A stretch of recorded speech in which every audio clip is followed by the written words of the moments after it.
کہ اگر کسی ڈاکٹر نے کوئی ناجائز ویڈیو وائرل کی تو اس نے بہت غلط کیا، اس کو اس کے خلاف تادیبی کارروائی ہونی چاہیے، لیکن اس کے جواب میں یوں ہلا بول کے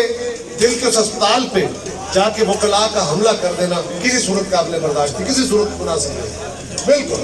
میں اس کی ہمیشہ مذمت کرتا ہوں، آج بھی مذمت، وہ گرفتار کریں گے جی، کرنا چاہیے۔ آپ پتہ ہی آپ کو خان صاحب کا بھتیجا، ان کے تو اپنے ساتھیوں کو گرفتار نہیں کیا جا رہا، بٹ سوال یہ ہے کہ ایک اور غور کریں، اس سے زیادہ جو بڑی خطرے کی بات ہے وہ یہ ہے کہ عمران خان کے طرز حکومت نے جو وہ اپوزیشن کے لیے ہر وقت اسمبلیوں میں، میڈیا میں، ہر جگہ ان کے دوست گالی گلوچ اور تلخ زبان استعمال کرتے ہیں، جلسوں میں کھڑے ہو کے گالی گلوچ استعمال کرتے ہیں۔ آج پاکستان کے معاشرے کا حال یہ ہے کہ موسٹ پڑھے لکھے طبقات جو ہیں وہ ایک دوسرے کے سامنے ایک لڑائی میں لڑ رہے ہیں، اور اگر یہی ٹالرنس کا لیول رہا تو یہ معاشرہ کہاں جائے گا؟ یہ حکومت کی اپنی ذمہ داری ہے، اور پنجاب حکومت کی وزیر اعلیٰ کی نالائکی ہے کہ ان کو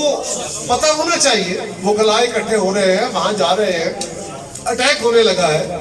یہ کہنا کہ جی نہیں ہمارا خیال تھا کہ وہ جا کے کچھ صلح صفائی کریں گے، اتنی بڑی تعداد میں وہ ارادے کر کے گئے، تقریریں کر کے گئے، تو ایجنسیاں کیا صرف ہمارے فون ٹیپ کرنے کے لیے رہ گئی ہیں؟ وہ ان چیزوں کو رپورٹ نہیں کر سکتی؟